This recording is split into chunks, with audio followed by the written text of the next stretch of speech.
Hello. Log के कुछ और क्वेश्चंस करते हैं। तो solve log x to the base 3, log x to the base 4, log x to the base 5 is equal to log x to the base 3, log x to the base 4 plus log x to the base 4, log x to the base 5 plus log x to the base 5 into log of x to the base 3। अब इस question को solve करने के दो method हैं, दोनों में देखना आपको थोड़ा पता चलेगा। बाकी आप वीडियो पॉज करके खुद से एक बार ट्राई कीजिए क्वेश्चन को सॉल्व, फिर बाकी सॉल्यूशन को चेक कीजिए। तो पहला मैं क्या करूँगा, इसमें लॉग की प्रॉपर्टी लगाने के लिए अगर सबका बेस सेम होता तो इजी हो जाता, पर ये 3, 4, 5 है। तो एक काम कर सकता हूँ मैं, x और 3, x और 4 और x और 5 को अगर इंटरचेंज करना है तो रेसिप्रोकल। तो 1 upon log of 3 to the base x, log of 4 to the base x, log of 5 to the base x। ऐसे ही राइट हैंड साइड भी करेंगे। तो log 3 to the base x, 4 to the base x plus 1 upon log 4 to the base x, log 5 to the base x plus 1 upon log 5 to the base x, log of 3 to the base x। अब LCM लेंगे, तो LCM लिया तो 1 upon left side तो वही है, log 3 to the base x, log 4 to the base x, log 5 to the base x is equal to, इधर LCM लेंगे तो ये आएगा log 5 to the base x plus log 3 to the base x plus log of 4 to the base x, और denominator में log 3 to the base x, log 4 to the base x और log 5 to the base x। दोनों का denominator cancel हो जाएगा तो बचेगा log of, इसमें log की प्रॉपर्टी लगा देते हैं, अंदर मल्टीप्लाई हो जाएगा 3 into 4 into 5 to the base x equal to 1। तो ये होगा log of 60 to the base x equal to 1। तो x is equal to 60 is the answer. पर एक और मेथड से करता हूँ तो पता चलेगा क्या सही चल रहा है क्या गलत चल रहा है। तो एक और मेथड है, तो उस मेथड में क्या करते हैं, मैं बेस ई से करता हूँ। तो ये ln x upon ln 3, ln x upon ln 4, ln x upon ln 5 is equal to ln x upon ln 3, ln x upon ln 4। दोनों में कुछ तो फ़र्क है, मैं डिस्कस करूँगा अभी। ln x upon ln 4, ln x upon ln 5 plus ln 5 upon ln x upon ln 5 और ln x अपॉन ln 3। वही फिर एलसीएम, तो ऊपर हो जाएगा ln x का होल क्यूब, नीचे ln 3, ln 4, ln 5। यहाँ पे ln x का होल स्क्वायर कॉमन आ रहा है, अंदर बचेगा ln 3 plus ln 4 plus ln 5 upon ln 3, ln 4 और ln 5। डिनोमिनेटर कैंसिल हो जाएगा। फिर ये ln x का होल स्क्वायर कैंसिल नहीं करेंगे, बल्कि ये बोलेंगे कि या तो ln x का होल स्क्वायर 0 है या फिर ln x is equal to ln 60 है। तो या तो x इक्वल टू 60 है, ये तो सही है। फिर ये ln x का होल स्क्वायर 0 यानी ln x 0 है, यानी x इक्वल टू 1 है। तो x equal to 1 is also the answer. तो अब क्वेश्चन उठता है कि मेथड 2 में x इक्वल टू 1 एक और सोल्यूशन आया और x इक्वल टू 60 दो सोल्यूशन आए, पर जबकि मेथड 1 में सिर्फ एक ही सोल्यूशन आया, दूसरा क्यों नहीं आया। तो इसके पीछे एक रीज़न है कि हुआ क्या, जब हमने यहाँ से यहाँ ये बेस चेंजिंग थ्योरम की तो इधर जो डोमेन थी वो डोमेन थी 0 के आगे यानी पॉजिटिव नंबर्स, लेकिन जब मैंने ये स्टेप लगाया तो इसकी डोमेन हो गई, ये x बेस में चला गया, मतलब पॉजिटिव लेकिन 1 नहीं। तो इसमें इसके डोमेन में 1, इसके डोमेन में 1 पॉसिबल है जबकि इसके डोमेन में 1 पॉसिबल नहीं है। तो ये 1 निकल गया, तो निकल गया तो ये गलत हो गया। तो केसेस बनेंगे जब x 1 नहीं है और x इक्वल टू 1 के लिए अलग से सॉल्व करेंगे। तो x इक्वल टू 1 के लिए अलग से सॉल्व करेंगे तो left hand side equal to right hand side equal to 0 आएगा। तो x equal to 1 is also the answer. तो मेथड 1 इनकम्प्लीट थी क्योंकि उसके केसेस नहीं लिए थे, और मेथड 2 कंप्लीट है क्योंकि उसमें डोमेन मॉडिफाई हुई नहीं, क्योंकि x पहले भी ऊपर था और अभी भी ऊपर ही है। So this is the final answer, x equal to 1 and x equal to 60। फिर क्वेश्चन ऐसे पूछे जाते हैं कि sum of the square of the solution क्या होगा। तो बस 60 का स्क्वायर प्लस 1 का square, so 3600 plus 1, so 3601 is the answer. वो अलग अलग तरीके से पूछ सकता है, पूछेगा सम ऑफ द सॉल्यूशन कितना है 61, how many number of solution 2 solutions, तो कैसे भी वो पूछ सकता है। इंपॉर्टेंट है कि हमें वो सॉल्व करना आना चाहिए। नेक्स्ट क्वेश्चन है सॉल्व। सॉल्व मतलब यानी वो x की वैल्यू निकालनी जो इसको सेटिस्फाई करेगी। Log base 4 2 plus 2 log base 3 1 plus log base 2 1 plus 3 log x to the base 3 equal to half. तो इसमें फंडा क्या रहता है कि हमें x पे पहुंचना है, तो ये लॉग हटाते जाएंगे। कैसे हटाएंगे?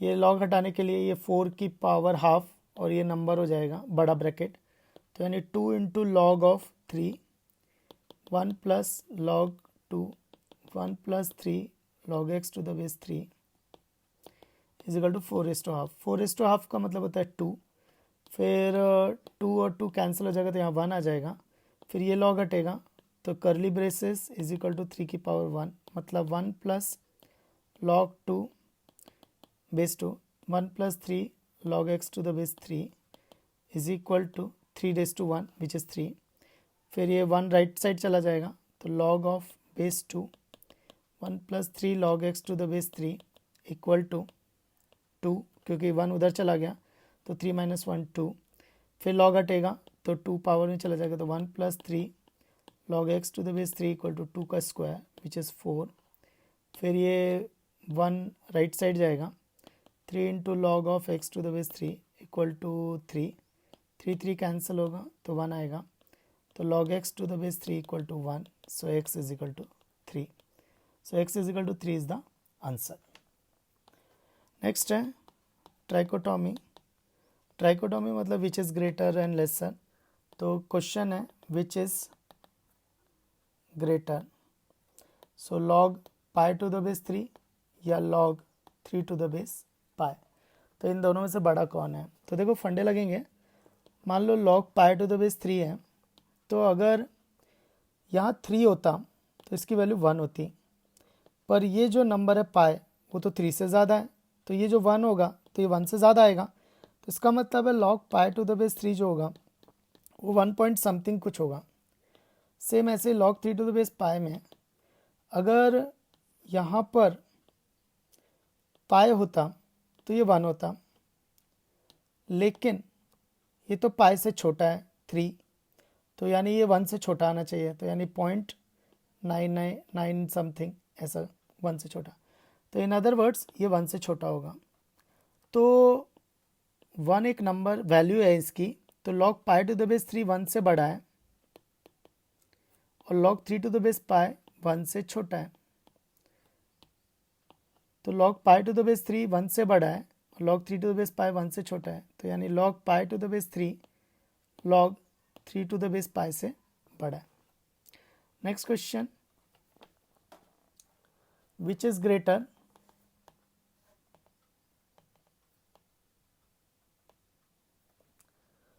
3 raise to log of 3 to the base 27 या 2 raise to log 2 to the base 4। बहुत अच्छा क्वेश्चन है, ये ट्रिक लगती है इसमें।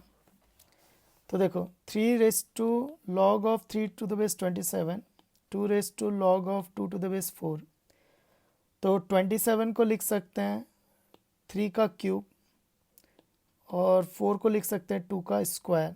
फिर एक log की प्रॉपर्टी होती है कि बेस की पावर डिनोमिनेटर में आएगी, 3 raise to 1/3 log 3 to the base 3, 2 की power 1/2 log 2 to the base 2, log 3 to the base 3 1 हो जाएगा, log 2 टू द बेस 2 1 हो जाएगा, तो 3 रेस टू 1/3 2 रेस टू 1/2। अब होता क्या है, स्क्वायर रूट ऑफ 3 अपने को पता होता है 1.732, स्क्वायर रूट ऑफ 2 होता है 1.414, लेकिन अब स्क्वायर रूट ऑफ 2 1.414 आइडिया है, पर ये क्यूब रूट है। स्क्वायर रूट होता तो 1.73, पर क्यूब रूट है तो इससे बड़ा भी हो सकता है छोटा भी हो सकता है, तो ये थोड़ा सा कंफ्यूजिंग हो गया।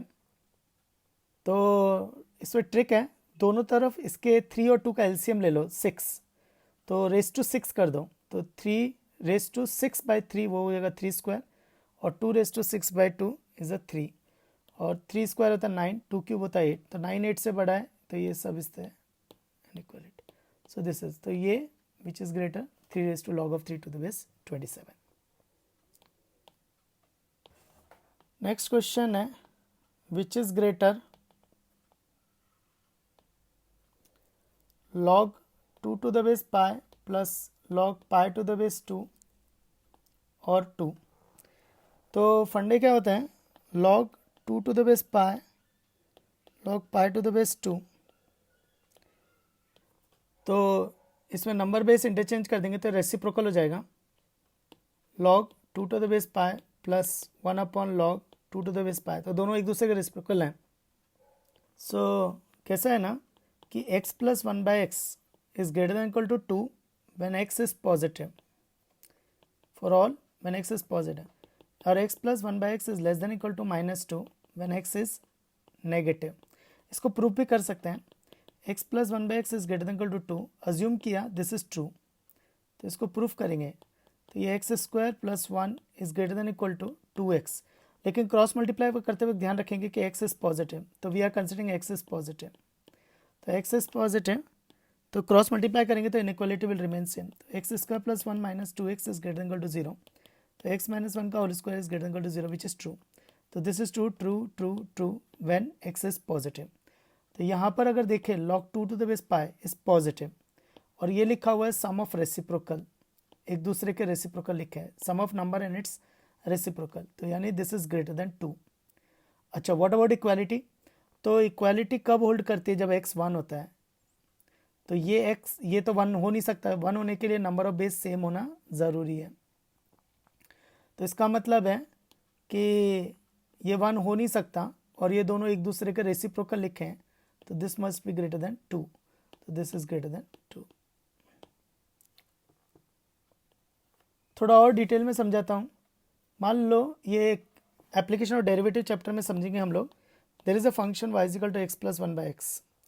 तो अगर इसका ग्राफ प्लॉट करें तो ये 0 इसके डोमेन में नहीं है. ये AOD से समझा रहा हूँ, समझ में आया तो बहुत अच्छी बात है.